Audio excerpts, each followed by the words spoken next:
You can have a red camera, but if you don't know how to use it, you might as well use your iPhone.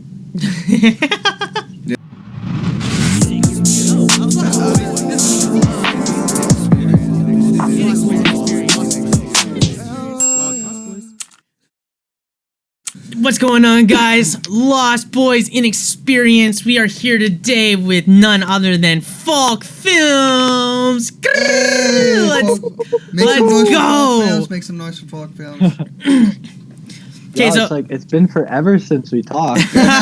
Okay, so for everybody watching this, we just had some technical issues, so we're restarting this podcast. So we're gonna start from the beginning.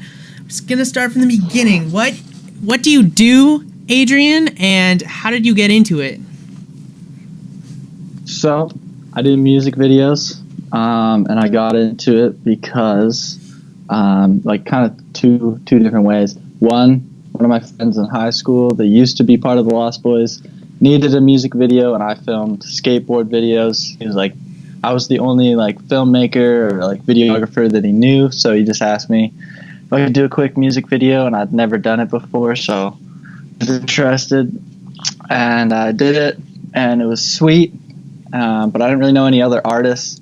And then he joined the Lostboys, and they needed a music video, and that's when I really started getting into it and started doing music videos as much as I could after we filmed the Lost music video. Hell yeah. Yes. Good. That was our first video, by the way, for anybody listening right now. If you don't know, you can go check it out. I think it's on our YouTube channel.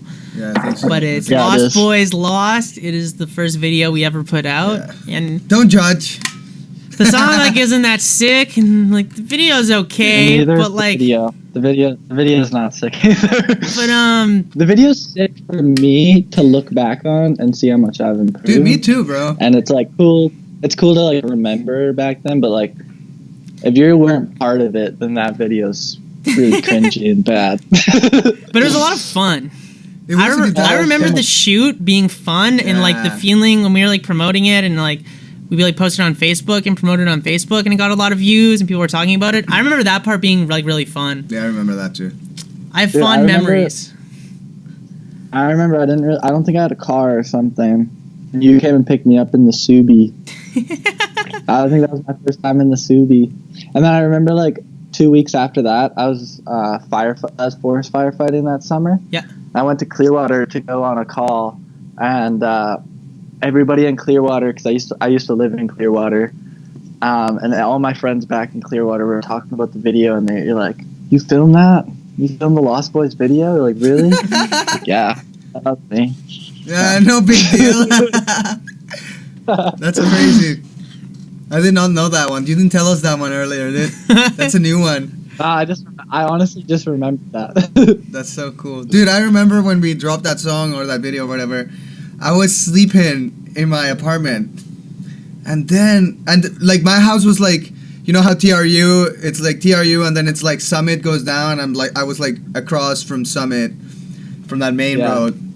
Anyway, I was in my room just chilling, and then suddenly I hear a car driving by, and these kids are screaming this song. They're like, "Sometimes," dude, I can hear it from my window. I was just like, "What? Am I tripping or something?" But no, they were actually, someone was driving and screaming the song. I'm like, holy shit. Yeah, it slapped. Yeah, it slapped, bro. It's funny because that's probably one of your guys' worst songs now, but it was probably one of the more popular, other than Malibu obviously is really popular and When I'm Gone, but it's still probably one of your most well-known songs, at least in Kamloops. I feel Lost is Kamloops, that's what people know. Kamloops for sure holds the Lost vibe. Yeah. Malibu. And Malibu, dude, they just love Malibu. Dude, it's funny because I was bumping that out when I moved down to Surrey in Kamloops last month. I'd come to drop off all my stuff the week before, and I have an FM transmitter or whatever for my car to listen to music in. Yeah. And I used it in the U-Haul, and I left it down here, so I didn't have that. So I just had like a couple CDs. So I listened to that album, I think like 2 or 3 times in a row. Lost? Like the CD. Crazy, dude. I forgot that we made a CD. Dude, some of the songs on the CD are different than the songs on Spotify. Yeah. I remember some of the songs being different. I was so mad about that. Dude, I totally forgot we made. I was like trying to think of what CD you're talking about. And I was like, oh my god, they came like plastic wrapped and shit. Like they were like CDs. Yeah. Dude, they were actually legit CDs. Bro. I remember when you guys made those. I remember when you guys made those. I was like, why are they making CDs? Who's gonna buy a CD? Dude, a lot of people bought CDs, bro. Dude, yeah. We made a flip. We flipped them. Dude, we continued to flip CD. Even our most recent show, like before pandemic, dude, we were still selling CDs for $10 and people would buy them. Dude, people just want to buy something that reminds them of the show. Dude, a lot of kids... People want to buy shit. A lot of kids send me Snapchats of the CD still in the wrapper just hanging on their wall. Yeah. And I'm just like... No, it's cool. True. You know? When they're older and they have kids, they'll be like... This was what was popping when I was a kid. All right, so anyway, so you do music videos. Tell us about sort of your first videoing experience. Like, what kind of things were you doing with video before music videos? Because obviously you had like some skill going into it. Like, the music video didn't look that terrible. Yeah, so I was always a skateboarder when I was younger. That was my dream, was to be a professional skateboarder, just like every other kid, so many thinking of us. that they're going to be the next Tony Hawk. Honestly, like 6-year-old me thought I was going to be like so famous and rich by now. I'm probably disappointing my 5-6-year-old self, but yeah, I started filming like webcam videos on my parents' computer, doing like fingerboard videos and stuff. That was like my big thing. I made like fingerboards at school, made them out of paper, like just like glued the paper together from the teacher's desk, made them in class while the teacher was teaching, and just sold them for like $2. Started making them out of wood, and made packaging and sick graphics. Ordered all the parts in bulk. Dude, started just flipping. How does like a teenager like in junior high figure that out? Start, No, this is in grade 4. Oh my dude, God. Who's letting you use a saw to cut out all these decks? What? No. You buy I was doing this all at home. I was doing the wood ones at home. Oh, bet. The paper ones I was doing in class, that was in 4. Then, like, shortly after that, my dad's a carpenter, so he started helping me build the fingerboards out of wood. He showed me how to do it all. And I did that till, like, grade 7. And then in high school, that's when I did, like, the Deja Vu crew stuff. And I started making, like, clothes and trying to flip clothes. It didn't last very long because it was a high school thing, and our graphics were horrible. I still learned, like, honestly, like, it was... Like, it didn't turn out very good. It never turned into anything big, but, like, I learned a lot of really good skills from that. Yeah, and, like, I learned how to, like, between, like, selling the fingerboards and selling the clothes in high school, like, I learned how to sell stuff really, like, pretty well. And I learned, like, a lot about, like, running a business and, like, how it worked. And I'm not a pro or anything now, but I definitely got, like, a good head start from that. Of course, bro. That's fire. That's, like... It's part of, like, it's part of the game. It's part of growing. Yeah, you need to fuck up. Yeah. And you got to learn how to sell. You got to be able to talk to people and be like, hey, this is my shit. This is what we're about. Like, do you want to buy one? Yeah, exactly. I'm still not very good at that.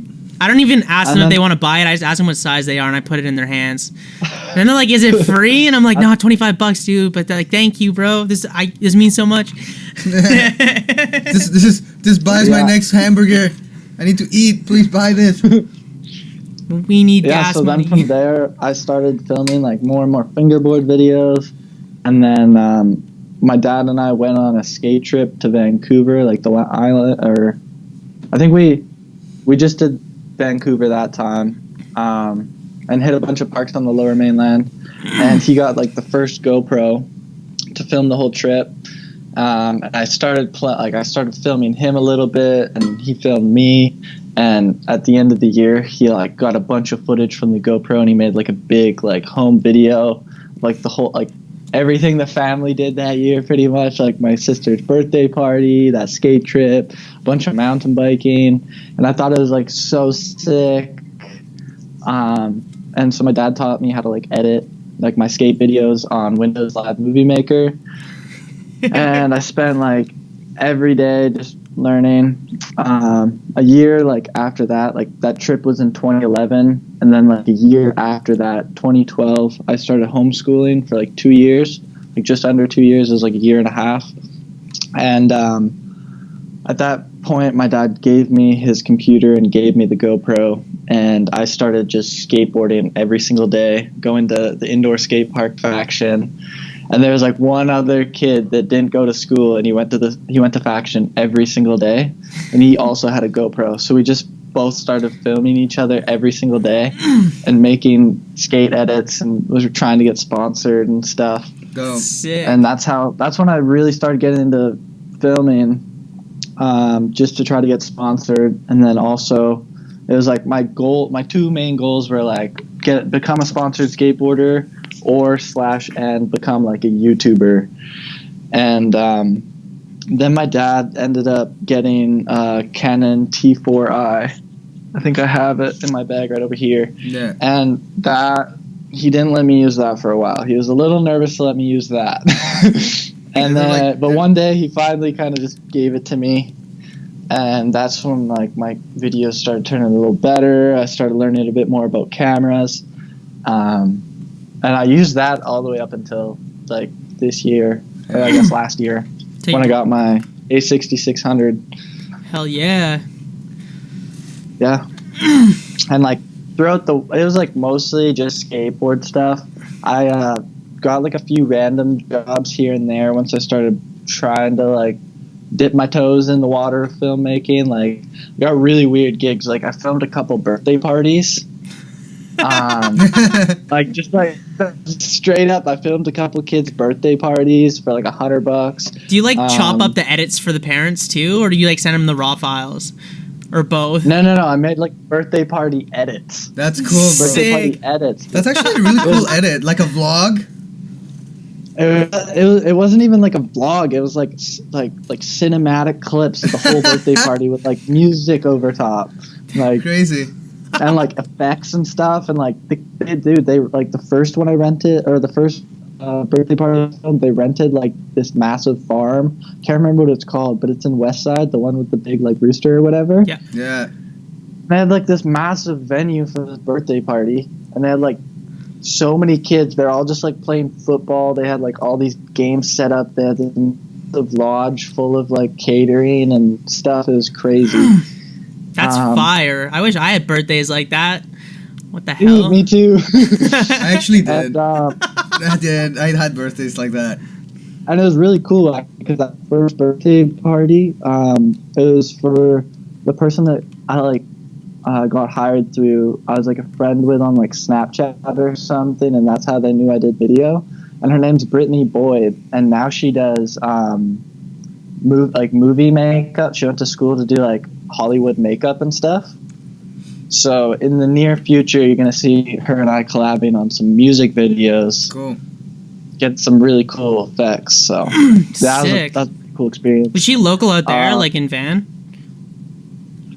She's local. Like she's from Kamloops. Yeah. She moved down to Van to do the movies and stuff. This winter, she's taken it off because it's hard to film movies right now. It's like super hectic.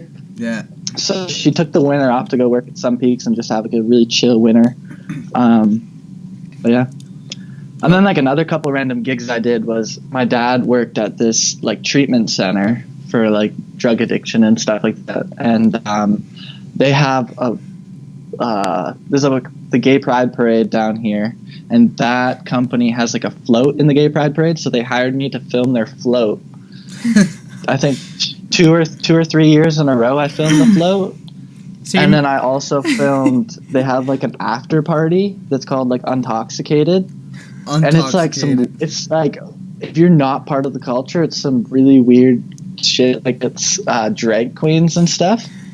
And like I'm not into that stuff, but like my girlfriend actually like really likes RuPaul's Drag Race, and one day she was looking at here. I gotta take this off here. She was looking at this is like my pass for it, and she's looking at it and she's like, DJ Nina Flowers, God, yeah, like I guess these are like really famous like drag stars or whatever. Like they're like from the show. I got to meet them and like interview them and stuff, and I had no idea that they're like actually like well known or anything, like on TV shows and stuff. And I'm just sitting there like, this is kind of weird. Like, it was a really cool experience. Got like one of my first like experiences getting paid to do stuff. There was a lot of pressure. I remember the first year. The first year, like I edited it with somebody. There's like another guy, and he was way older than me because I was like 15 at the time. Yeah. This guy was maybe late 20s, and he was like kind of taking over the project, and I didn't like how he was doing it, and I ended up having to re-edit my section like 3 or 4 times to like a completely different song, like completely redo the entire thing 3 or 4 times because he kept switching it on you. You were just like sending the project back and forth, and he was just kept switching it on you, or what? It wasn't even him. It was the people that were in charge of the video at the treatment center. Yeah. They just decided that they like they would like a song, and then they like decided that they wanted like a different song afterwards and I don't remember exactly how it went, but it was just like changing their mind on like the song. But like editing like each clip to the beat of that song and stuff like that. So I had to like, and I was really beginner at it, so it took me forever. Yeah, of course. Yeah. Yeah. That's actually like one of my most viewed videos still to this day. It's how like many views does it Facebook, have? so what? How many views does it have? I have like 25,000. Crazy. There's like that one, and then like last spring I did like a music video for a kid that posted on his like Facebook page, and he's been like, I still see the ad come up to the music video every once in a while. Like he's been promoting that thing all year, which is sick. That's a good way to get stuff done though. Promoting all year. Yeah. It's real. I think that thing has like 60K on Facebook. Holy fuck. Dude, yeah, Facebook is good if you spend money on it. Yeah, the thing is I think that like the way Facebook works is like as long as you scroll past the video on your feed, I think that counts as a view on Facebook. It doesn't. I don't think you. I think you need 9 seconds or 12 seconds. 9 or 3 seconds. There's the 3-second view and there's a 9-second view.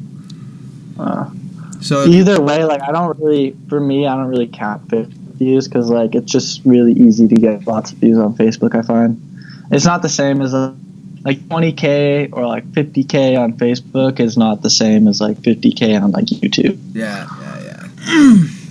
Yeah, Google ads are more expensive. Yeah, they are. But dude, I've been grinding on those, figuring them out. I use them for Tim's video. I got like. We just had him on. He was super happy about his video. Yeah, super happy. Yeah, dude. I think that one's almost at 2K. Spent like $40, not even 40. I think I spent like less than $30. I don't know. It was really cheap. I like finally figured out all the keywords and stuff like perfectly for that one, and like it cost me like nothing to get like the 2K. I mean, like not the whole 2K is paid for, but a good chunk of that is just like views through the ad. Yeah. Obviously, bro. Yeah. And you're like retargeting probably and stuff, right? So you just like the people that like your videos, they're always re-seeing it and seeing it.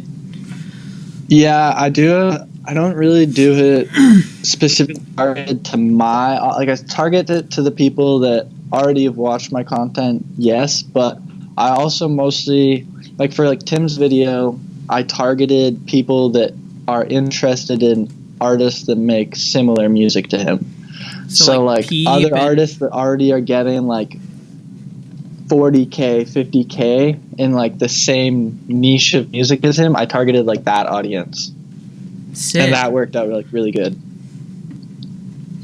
Do you find that like trying to like push it to say an artist like Peep is like harder to get people to come back? Like you want to find people that are really niche into the genre? Yeah, it could be hard because like someone like myself, like I listen to so many different types of music, and I feel like there's more and more people like that are just like, especially with the way music is going, that it's like just so many genres blended together that like it can kind of be hard to figure out who to target, I find. Yeah. Like part of it is luck, part of it is just like finding artists that make similar music. I normally just try to target like that sound because I find that I have like the best results when I'm targeting a specific sound.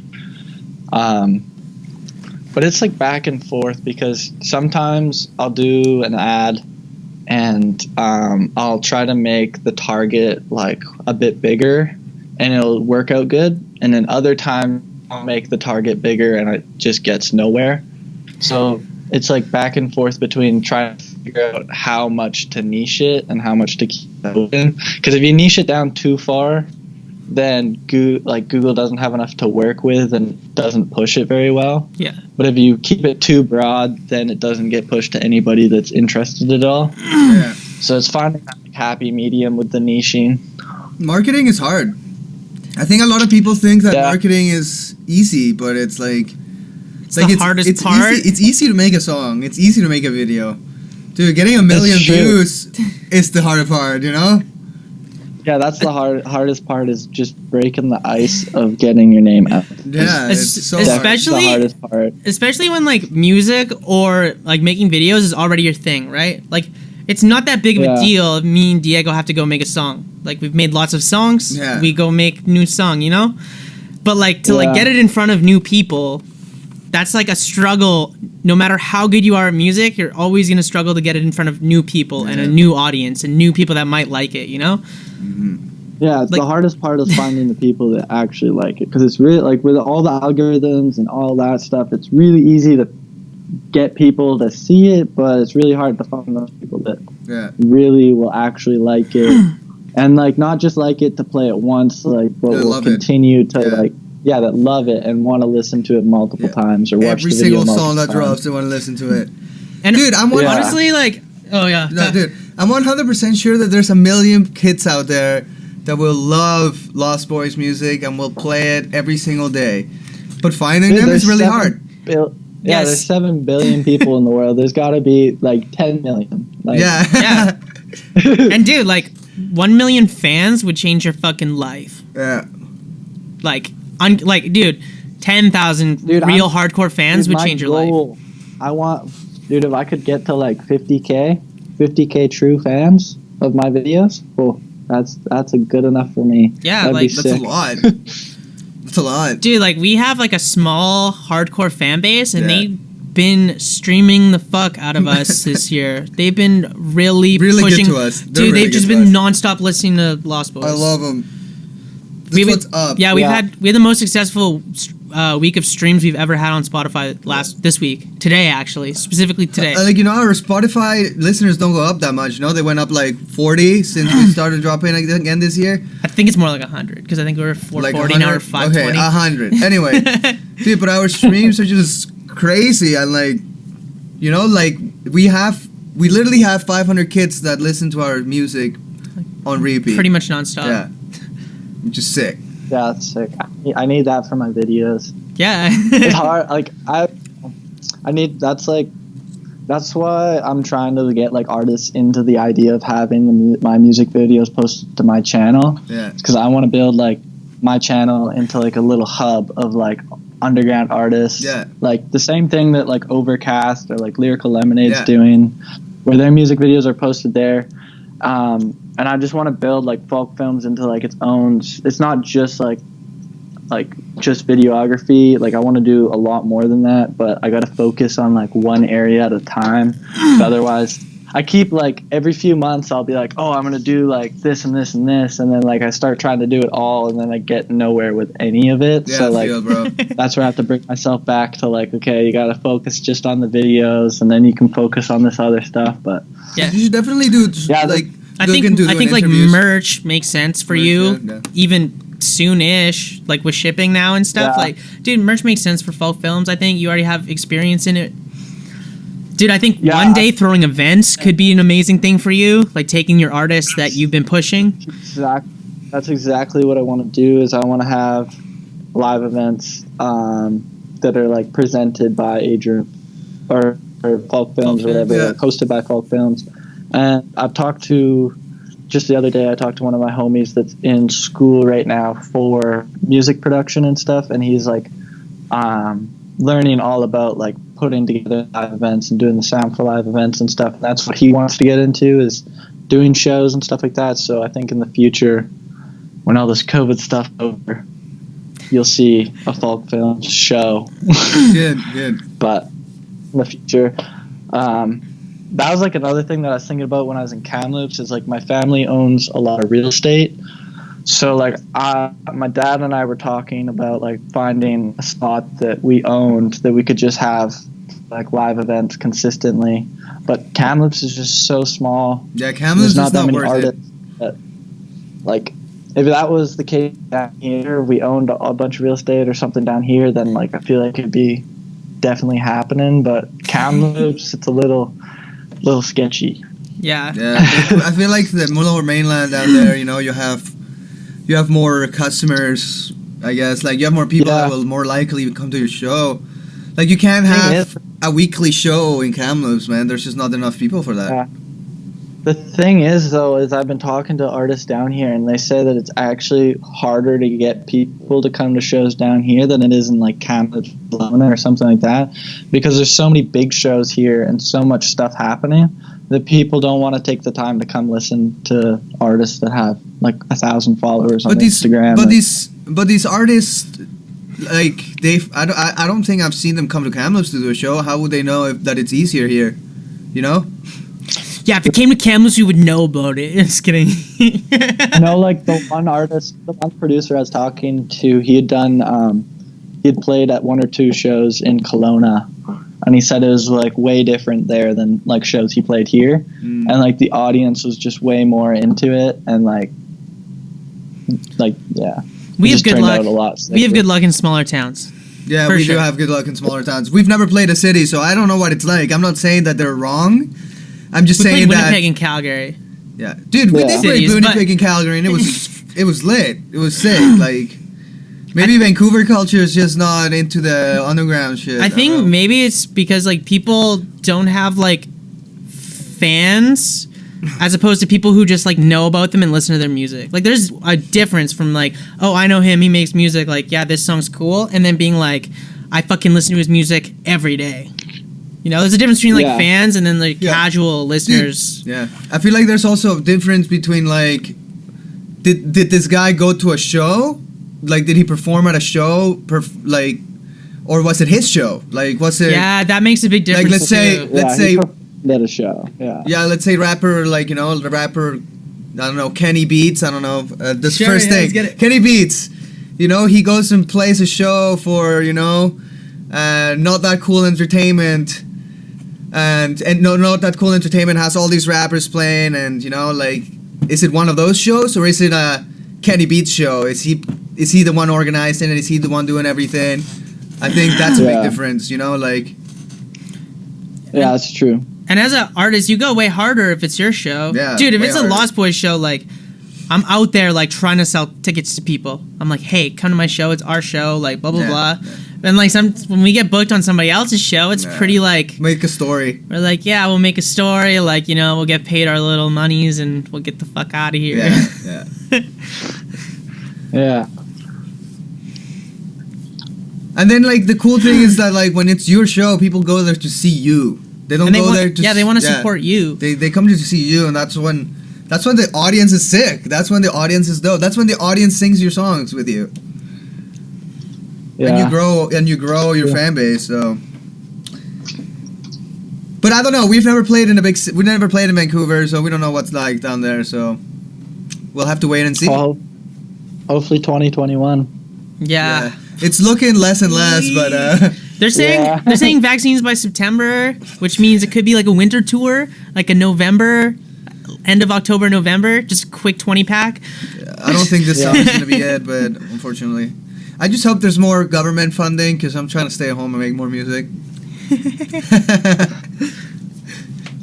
And I don't want to go outside, man. Like, I want to stay inside. It's safe here, bro. There's like, my parents live in Williams Lake, and there's like an outbreak in the hospital right now in Williams Lake. There's like 30 cases in this little town, bro. Nobody's safe from COVID. Nobody. I'm not too scared about it, to be honest. Yeah. No? Dude, I don't. Dude, last thing I want is to get sick, dude. I wouldn't be surprised if I caught it, but I'm very doubtful that I'd have very bad like reaction to it. I don't know. Yeah, you're young and healthy, bro. Dude, I'm not so much worried about myself, bro. I'm more worried about like the people that I care about, you know? Like if I took it to my home and my mom got it because of me, and then my mom got really sick, and you know, who knows what. That's what I'm really. That's what I like. That's why it's like, okay, like I need to be safe. That's my perspective though. Like it wouldn't feel really good if you got it and then you gave it to your grandma and then she's like, you know, you would feel guilty. That would not be nice. That's the last thing I want, you know. But anyway, back to Falk FILMZ, the amazing Super Falk FILMZ. So, dude, I do have a question. What is you've been doing videos, or you did skateboarding videos? You got into music videos. You did one with us, with Gray or whatever. You did more, and and now you got this fancy new camera.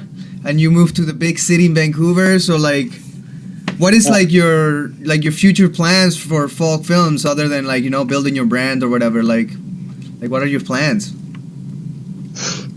They're all over the place, changing every day. Like right now, I'm just trying to like get connected with as many artists down here as I can, and just network with as many artists as I can. Trying to like. Right now, in the last like few months, I'd say I've gone from like accepting any music video that comes to me to kind of picking and choosing who I want to work with a bit more, because especially with like stuff going on my channel, I want to make sure that like I actually really like the song. Mm-hmm. That's like something that's really changed, is that I don't even necessarily want just like artists just sending me a song and be like, hey, this is the song we're going to do a video for. I kind of want to have a bit of say on what song we're doing and stuff like that. But yeah, I'm really trying to get after releasing consistent music videos on my channel, and experimenting with some new marketing tactics, with like giveaways and stuff like that. Well, you'll see them. I won't talk about it too much right now, but you'll see when I drop my next music video, probably my next one, there'll be like a giveaway attached to it and stuff. So I'm experimenting with some new marketing tactics, and yeah, I'm more starting to go from just going and being like, hey, we're going to shoot on Friday, and just meeting up with an artist and just walking around and filming, to doing more pre-production and more story plan, like storyboarding and stuff like that, and really making it a really interesting music video, and trying to make it so that that music video can be used for multiple pieces of content and used in a bunch of different ways other than just watching the music video. I know we talked about like kind of me in the video and being able to like turn it into like a bunch of different TikTok memes and stuff like that. Yes, so like just doing stuff like that where the music video can be used in a bunch of different ways to promote my brand and promote the artist's brand. So yeah, just evolving my music videos. I'm investing in a bunch of new gear, mostly like lighting and lenses and stuff. Yeah, so we're going to improve the quality of the music videos like a lot. And then from there, we'll see what my following's looking like and stuff. Maybe at some point I'd release some merch or something, but that's not something I really want to put my time and money into until I know that I have like a solid fan base of my channel and stuff that people want to buy. What I've thought about doing before is doing like artist collab merch where That's I dope. collaborate with like an artist and do like a collaborative drop. So I thought about doing something like that. Yeah, in the future, I already have the page, but I just can't put the time into it because it's not really there yet. But I want to do a page where I can submit like a bunch of different artist stuff, like just like a repost page, just to add like an extra little piece of promotion. And I've talked to people about starting like a blog or something on my website, but I'm not like a very good writer. And I don't really want to put the time into learning how to be a good writer, so I've thought about like collaborating with somebody to do some sort of like hip hop blog, like rap or underground music blog on my website. But first, I gotta make my website a bit better, which I'm working with Young Flux on that. We're gonna do he's good with the websites. He's good. Yeah, we're gonna do some upgrades to the FILMZ website. I just talked to him about that last night. And yeah, aside from like the music video side of things, I'm starting to do a lot more stuff with like businesses and companies, to just get a bit bigger budget and more consistent income, because music videos are super fun. They're super creative, but they don't pay very much. Especially in like Vancouver, like I need to get to like Toronto or something, because like I was talking to some other videographers, and they like reviewed my stuff, and they're like shocked that I was the only one that did it, and they're really impressed with like my videos. And they asked me how much I was charging. I charged for that video, and I was like $500, and they're like, you got to be charging like, you should be charging like 3 times what you're charging for like what you're doing. So it's just not the market for it here. So like I am upping my prices because I'm getting new gear and I'm getting better. So the prices are going up, but they're not going up quite that much, because it's just kind of unrealistic right now. I'm not a videographer, but like if you want some advice from like someone, it's just like be patient. Like just be patient and just grow it slowly, but rather than just like, you know, like try to go for broke every day, try to risk it all the time. Trying to go for like, oh, my videos are now 1,500, you know, like growing slowly is better. Honestly, if I up my prices to 1,500, I think I'd still be able to do it. Yeah. I'd just do less videos. Yeah. But like at $1,500, if I did 1 video a month, I'm fine. But the problem with doing less videos is that you're not going to build your brand as fast, right? Like, because the branding is what's really important. Like, do you rather have $1,500 today, or you want to, you know, make 3 videos instead and hit 3 times the amount of people, and you know, like build your brand faster, because that brand is eventually the thing that's going to feed you, right? Like, yo, really quick, that is what feeds me already. Dude, really quick, I want to go back. Okay, you were talking about how you're starting to think about making videos to make them into smaller pieces of content, because I was thinking about the fact that like we've had this conversation I think before, that things are getting into really short form video, and then trying to figure out where a full length high production music video fits into that kind of landscape. And you kind of already answered it, which is like, you know, cutting up into small pieces. But what kind of advice do you have for kids like starting out making videos, like music videos right now, and like what direction they should go? Okay, I think if you're very first starting out, I would say not to try to make it look high production. Like just try to make it look bad, almost. Like, if that makes sense. Like, make it super memeable, I'd say. Like, try to do all the proper techniques and watch lots of the how-to videos. I suck at that. I hate watching how-to videos because they're like super boring. I like can never sit through them. But as much as you can, I'd watch like as many how-tos, and I'd use all the proper techniques. But instead of making, like, unless you have the budget to do it, if you're working with like no budget, I would just purposely try to make it goofy or something memeable, and just try to make it super like memorable to the audience, because there's so many like low production or like just crappy music videos out there that like try to do the exact same thing, where it's just trying to like copy like a bunch of other music videos and make them look like they're in high production areas and stuff like that. And it just doesn't work out when you don't have the budget or you just don't know what you're really doing yet. So I just say, really take the time to make it funny or memorable in some way, because at the end of the day, if you don't do something like that, then your music video is probably just going to look the exact same as like every other music video. Yeah, and then it's not really, after they watch it's not really worth their time to even go check it out, you know? No, because like exactly. Even if you can get and like a little clip that's like fire that goes viral, that's gonna drive traffic to go watch the whole video. Yeah, you know, if you have like the one little clip that's funny for that month, they're like, "Where's this from?" And then you like go check it out, and maybe they're into your brand, maybe they're into your other videos. Yeah, like I would try to make like at least a couple sections in the music video appeal to people that make like GIFs, and try to like get some sort of like memeable content that's not even just like have a section of the music video that out of context in the music video can be like funny or memeable in some way, and people are like want to repost that.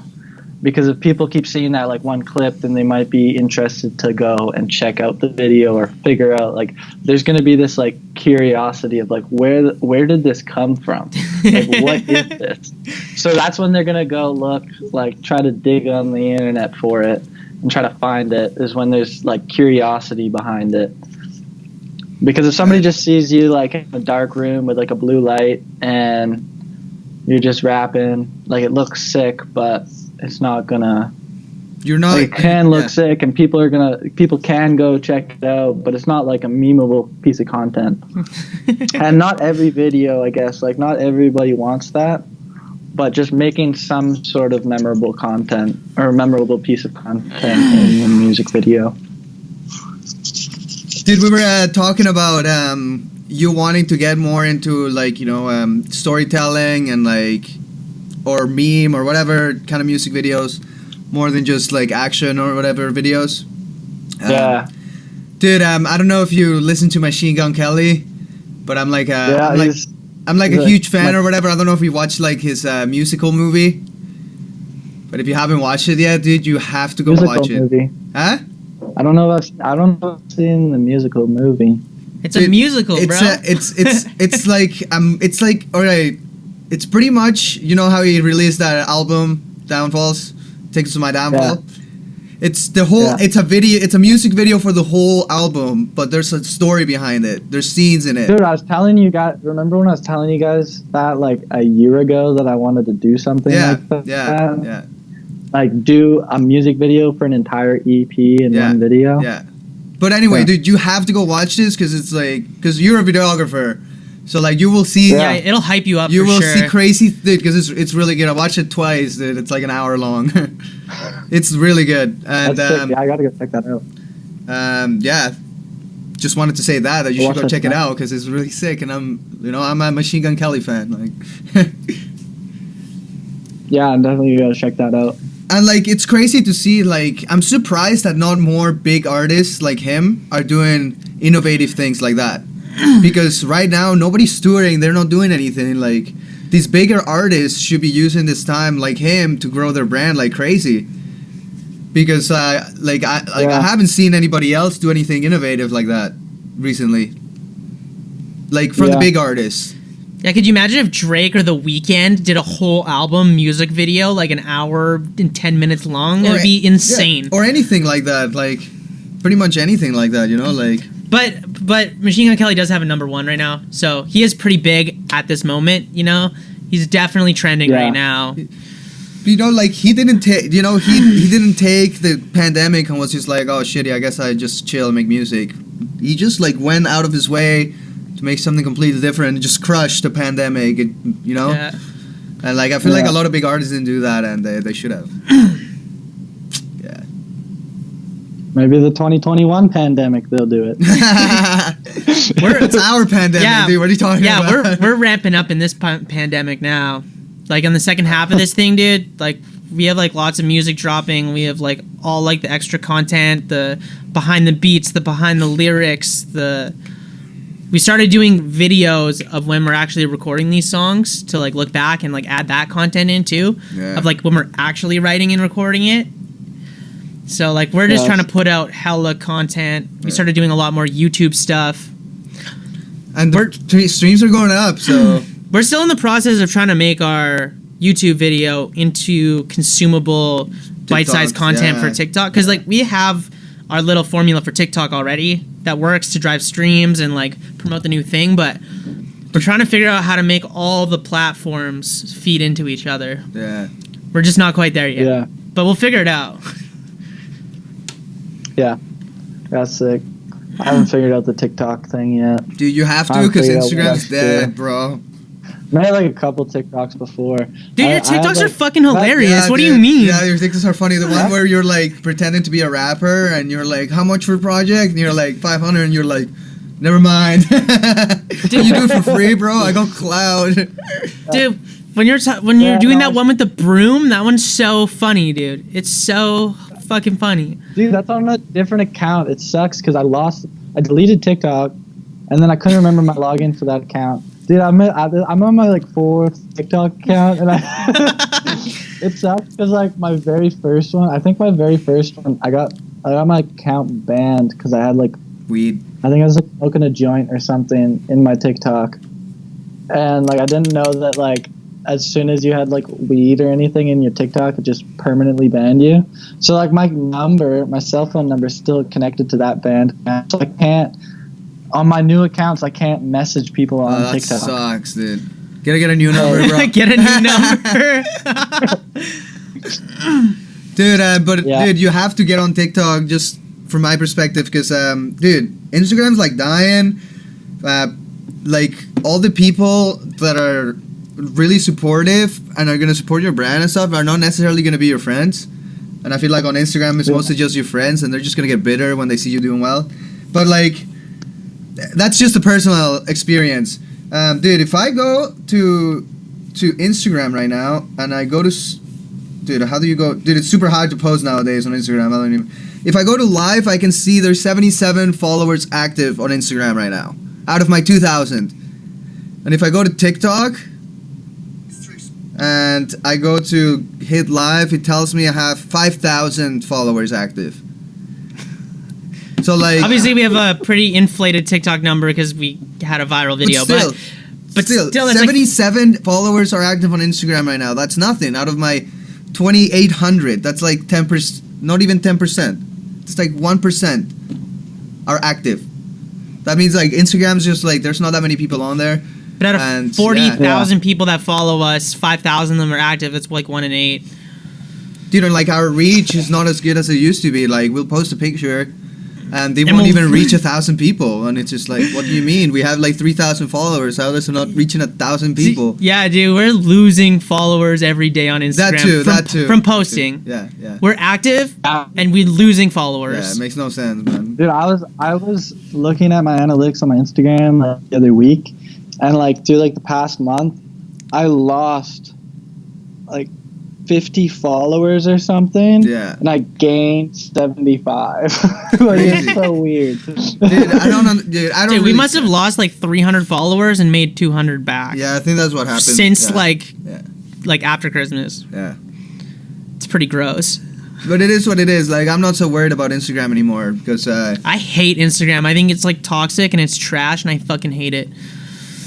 We're still on there though. I was getting scared the other day because I was like, man, 90% of my business comes through Instagram.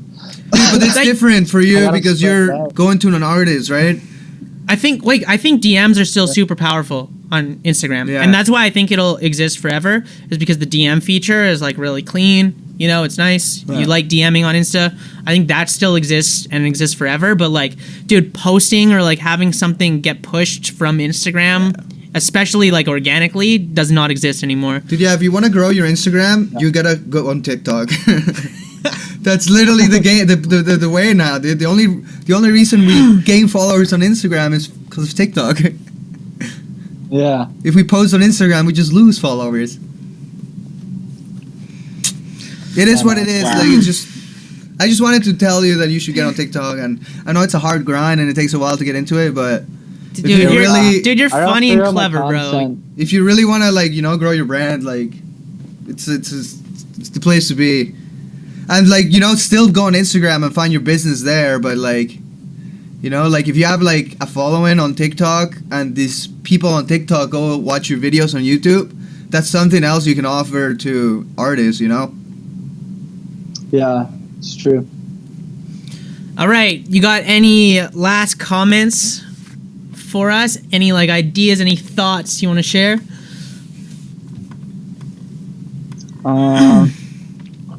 Got a question for you guys. Yes. Actually. Yeah, sure. 2021, are we going to see you guys collaborating with more artists? Some more features? What do you got? Yeah, probably. I want to see you guys. I want to see you guys featuring more artists, like featured on other people's stuff. There's one. Dylan pitched on a feature that we want to get this year. Yeah, that's true. And I know that feature. And we still, like, really want to do, like, you know, we used to listen to it a lot at, like, the Lost House. And, like, but that's, like, almost, like, more of, like, a personal thing that, like, we want to do it because, like, our homie pitched on it. Yeah. You know what I mean? Dude, I also really want to do it because I really like the artist. Yeah, I fuck with him, too. He's my favorite ever. Like, he's so fucking sick. But, like, honestly, the way that I've been thinking about stuff is, like, we want to grow based on ourselves. We want to, like, grow our audience based on just our music and, like, our ideas. And I don't... You know what I mean? That's the way that I've been feeling. Like, if we want to do a feature, it's because, like, we really, like, fuck with this person. I don't want to do features out of, like, hey, this is business and this is, like, good for my brand. Because, like, if I want something to be good for my brand, I want it to be us that did it. Like we want to produce it. Dude, I still want to do that feature with yeah, dude, for sure. I 100% want to do that song. I think it's a good way to grow your brand just in general. Yeah. But anyway, I think Adrian means, like, our friends, like... Oh, you mean like our homies? Like people on our level? Anybody, yeah. Anybody. Dude, I actually just recorded a feature yesterday. I did a verse for a homie from Calgary. His name's Dustin Nelson. So we're doing a song together. And Brandon's good at doing features. I think he did a couple so far. But yeah, I actually have. Dude, I'm really bad at I got sent a song. I'm really bad at doing features. I'm really bad at it. Because, like if I make a beat, I'm like, either I don't like the beat and I don't finish it and I'm like, fuck this beat, or I just write a song over it. And then I write half a song, and if Brandon is not going to be in it, I'll just write the verse and I'll just finish it. I hate waiting for someone else to get on it or shit like that. So, like, I'm just really bad at doing features. One of the things collab-wise that I've been personally feeling is, like, I want to work on people's songs. I just don't necessarily want to be on them. Like, I want people to have their own slaps.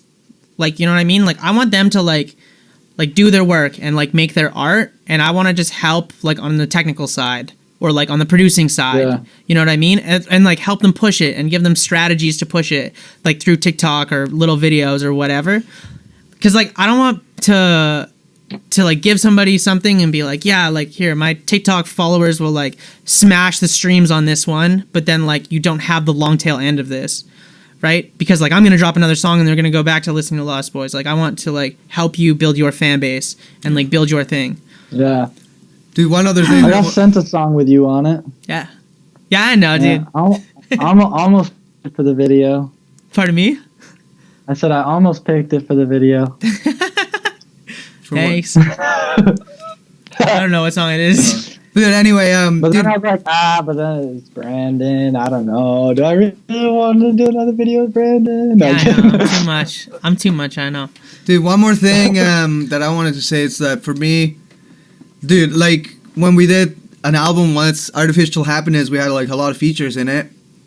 And dude, don't get me wrong, I love collaborating with other artists, but I hate doing it online. Like I like collaborating with artists when we're in the room together and we build the song together right there and right then, you know? And doing it online, sending files and then waiting and then this and that, I hate it, but I am going to try because I have a lot of half-finished songs, so I might as well try it. But whenever I pull them up and I'm like, okay, I'm going to work on this so I can send it to someone, I just finish it. I just write the second verse, like, fuck it. I feel like that album, you guys had like the wrong features on it for the most part. It just wasn't like the same as you guys' music. Yeah, Dude, that's fair. We made it in a really short time period, though. Dude, that album is just like, it's just that time of the year, you know, like the people that are on that album were just there, dude. Yeah, you know, we recorded the whole thing in a week. Yeah, they were there. Like if they were just people hanging out. Yeah. We were like, fuck it, like let's just do this. Yeah. Like let's just have fun. Yeah. And like I also hate it when I reach out to an artist that's in my level, like, you know, has like the same amount of following, streams, maybe a little bit more, maybe a little bit less, and they ask me for money. I'm like, man, no, I don't want to pay you for a feature. Like, let's just make a song. Like, bro, we're not professionals yet. Like, you probably have a day job. One of the mindsets I've been thinking about lately is like artists that are developing currently, like us, like everybody else building a fan base that are like developing artists.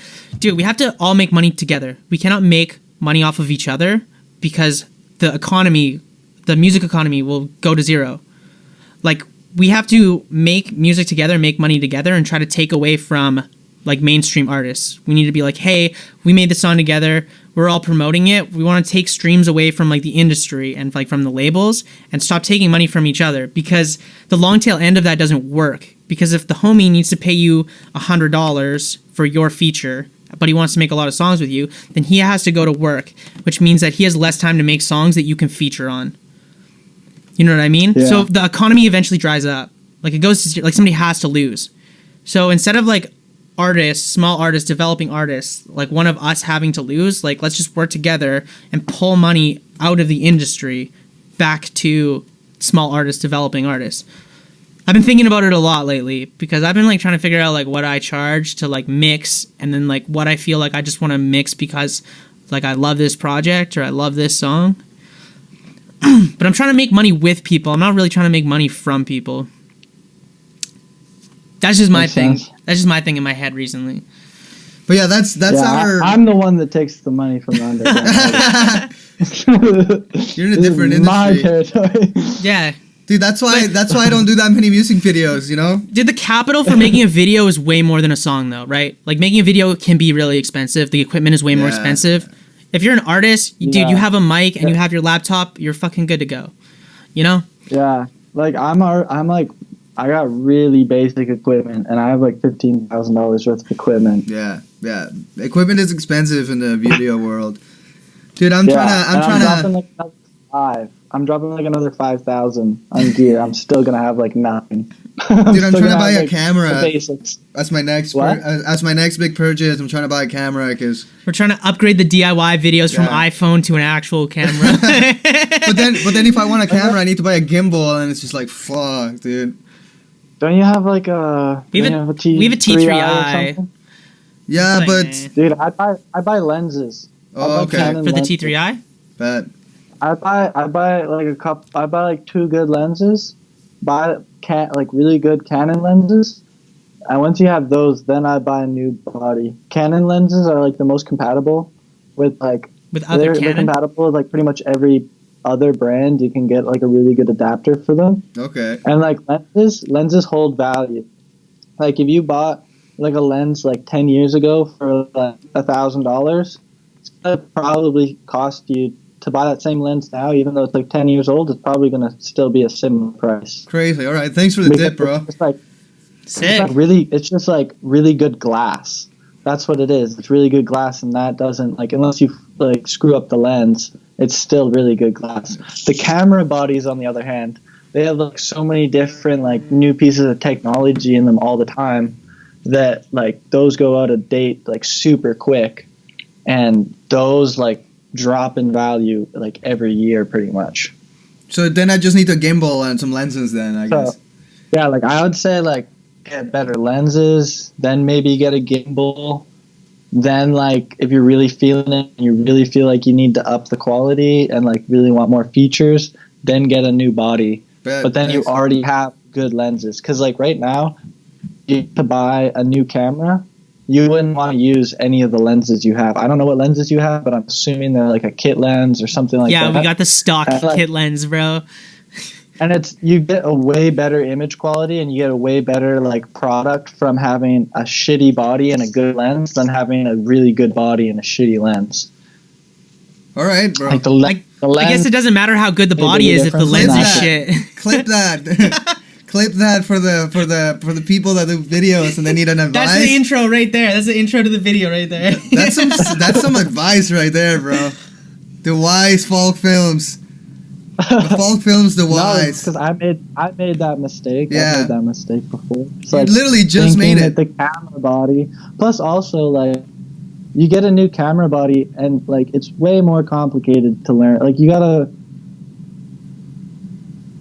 figure out, like if you switch brands from Canon to Sony, and like everything was like in a different spot, and like things were a little bit different. Yeah. And like at the end of the day, unless you know how to use your gear, if you're just using auto settings, then it's not really that great. Like even if you have a really nice camera, if you're using auto settings, it's not really worth it. Like you can have a red camera, but if you don't know how to use it, you might as well use your iPhone. Yeah. Like seriously, because like you're not going to get a very good product out of it. You got to learn about your gear and learn how to use your gear properly. Otherwise, like, and you got to learn all like the little things like frame rate and stuff. Like I see I'm editing, I'm not going to say anything, but like I'm editing a music video today, and the footage that was sent to me, I can tell is filmed all wrong, like in the camera settings. It's filmed all wrong, and it's never going to look as good as it could have. Because like, another thing for like anybody shooting any style video, don't use 60 frames a second. It's horrible. It looks horrible. Unless you're making it like, unless it's a B-roll clip that's going to be slow-mo, then use 60 frames. But if it's not a B-roll clip, not going to be slow-mo, do 24 frames. Because otherwise it just looks weird. Like Why, your motion blur is all wrong. It's too good. It's too much, eh? It's because like when you look with your eyes, you have like a certain amount of motion blur, right? So you got to have your shutter speed and your frame rate correctly set in order to get that same sort of motion blur. Otherwise, it's going to look weird to the eye because there's not going to. It looks like almost like the word would be like hyper real or something. Like it doesn't look realistic. It looks weird. You can tell it's off. But if it has like the correct amount of motion blur, it looks a lot more cinematic and it looks a lot better. All right, bro. Thanks, bro. Sweet. So 24 frames. It's also faster too. It's also less information, so that's dope. Yeah, it's easier for your computer to handle it. Easier to cut it up. Yeah. That's what proxy media is for. Like you gotta use proxy media, otherwise your computer's gonna crash. Yeah. I don't know how to do that yet. Watch a YouTube video. Especially if you're filming in 4K. My last music video just finished last night or actually this morning, because I just had to do a couple color corrections for this artist get together. That video, it's all 4K. It's like 3 minutes long, but like everything is 500 gigabytes. Yeah. Like all the stuff is 500 gigabytes. For so one like video. If I was editing, what the fuck? if I was editing the optimized media, like in standard 4K, if I was editing it like that, my computer would just crash like every 5 minutes, or like consistently. Like every time you wanted to make a change, you would have to crash, reopen. Yeah, that's why you got to use like proxy media, because it condenses it for the editing process and it makes it like a more manageable file. But when you export it, it's still like it doesn't like compress the quality when you export or anything like that. It just like makes it a more manageable file for your computer while you're editing. So look up proxy media. It's really easy for Final Cut, because that's what you use, right, Diego? Yeah, I use Final Cut. You just it's just when you import your clips, there'll be like a little thing that says like import proxy files. Okay. And then you can just use your proxy. Sounds good. Just watch it. It's 5 minutes, 5 minute long YouTube video. Dude, yeah, because I'm trying to like make like my DIY videos better. Our videos. I'm trying to make them better. Yeah. Like they're not gonna be the Falk FILMZ level, but like I want them to be at least watchable. I want them to be like season 2 Falk film level. Yeah, dude. Like the biggest things to video is your camera settings, like shutter speed, your frame rate, your ISO. So your camera settings have to be like correct, and then your lighting. That's like the next most important thing is lighting. Yeah. Like if you have like a ceiling light, like I have on right now, it looks horrible because you get these raccoon eyes. Yeah. The best, like if you're doing like a talking video, use a light. Like turn off all your lights. Have like your LEDs in your background to light your background because you want your background lit separately to like your subject. And then you want like a light in front of you at like a 45-degree angle so it casts like a shadow to your face. And then you have more depth on your face and you don't get like the raccoon eyes. Cool. It doesn't look weird. Well, thanks for all the tips. Falk Films the Wise. Yo, where can everybody find you? Yeah. Where are you on Insta, TikTok? Tell us everything. I'll have the links down below if you guys want to check them out, obviously, but... Yeah, so my Instagram is like my main spot, Falk FILMZ. It's films with a Z. And then same with like my website, www.falkfilms.com. TikTok is FalkFilms as well. And my YouTube is where... My Falk Films YouTube is where I post all my music videos. And then I have a second YouTube channel that's Adrian Falk. And I'm going to be posting a bunch of behind the scenes there and little tutorials as well. Dope. Hell yes, bro. Releasing YouTube videos every Saturday. Every single Saturday. Oh, crazy. Let's go. You heard it here first. World exclusive. Beep, beep, beep, beep, beep. Said we heard it here first. Oh yeah, well I already got the banner on my YouTube saying every Saturday. Oh yeah, one video a week for sure, but trying to get like 2 or 3. Bet. Well, I'm excited to film our music video. Should be a good time. Yeah. And always good catching up with you, bro. Yeah, bro. It's just nice to chat. Yeah, dude. Talk shit, you know. We should hop on another call here in a bit and figure out some more stuff for that music video because I got some more ideas. Yeah, oh yeah, bro. All right, well, thank you for being on.